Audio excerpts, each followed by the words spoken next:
Yo, what's going on everybody? So today I want to have a conversation with you guys about something that happened in Boruto chapter 33, or rather something that was teased early on around chapter 29 but never truly came to fruition. And so I want to take this moment now to talk to the anime only viewers. I highly recommend that you click off of this video if you don't want to be spoiled about potential spoilers about the future of the Boruto series. And also, if you're an anime only viewer, there's over 75% of the channel is spoiler free, so I hope you can enjoy some of the other content if you haven't already. And if you've already seen everything, I thank you so much for your support. Just keep in mind that when a chapter comes out, typically in the week after the chapter is out, I'm gonna be doing mostly spoiler content, though there will be some exceptions depending on how much I have to talk about when it comes to a chapter. So with that being said, if you're still here, I'm gonna assume you're okay with spoilers. So I'm just gonna go ahead and throw this out here. I definitely think that there is a very strong possibility that Kashin Koji is going to be rescuing Delta. Now, here's the thing about that, right? This could go one of either two ways. Either Delta could be captured and taken back to Konoha, which could be used as a plot device, or Delta could be taken away from Naruto when Naruto has his guard down. Because at the end of the chapter, like, Naruto has completely powered down. Naruto is looking over at Kawaki, he's looking over at Boruto, he's smiling, he's relaxed. Naruto feels as if the threat's been eliminated, and this whole time Naruto has not picked up on Kashin Koji's presence. And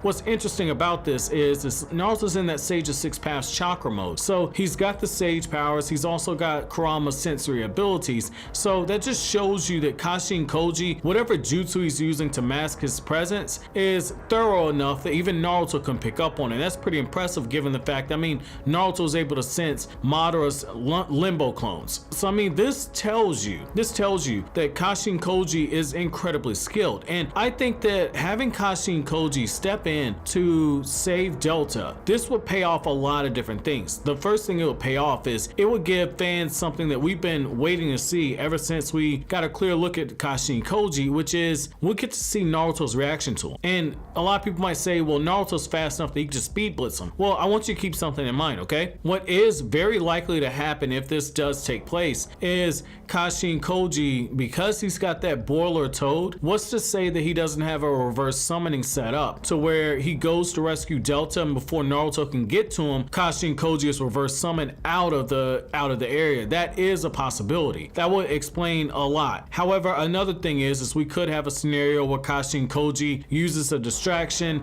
gets Naruto caught off guard, and then he goes off to rescue Delta. That's another thing. Personally, I would like to see a brief Rasengan clash. That way we can get confirmation 100% whether or not it's going to be Jiraiya, because Naruto's reaction to not only his presence but him using the Rasengan is going to be pretty telling. I mean, this is going to be right up there with how Kishimoto was setting up the Obito is really Toby stuff, going all the way as far back as when Toby's Sharingan was revealed to Kakashi and Hinata and Kiba when they joined on that team to have the Itachi pursuit arc. If you go back to the manga chapter, one thing she saw was Kishimoto did a panel where Obito's Sharingan was on one side, Kakashi's was on the other. That was starting up the foreshadowing. And so I mean, this could be something that could work to pay off a few different things. Now, the other thing is I believe that having Kashin Koji step in to rescue Delta would give us more with the character interactions, and it would give us an opportunity to see more of the Boruto world through the eyes of the antagonist. I feel like that's something that the Boruto manga hasn't fully captured. They've teased us with it by having Kashin Koji portray some of the members of Kara. They've teased it a little bit with having the flashbacks with Jigen. They teased it with having Jigen and Delta sit down to eat. However, I think that having Kashin Koji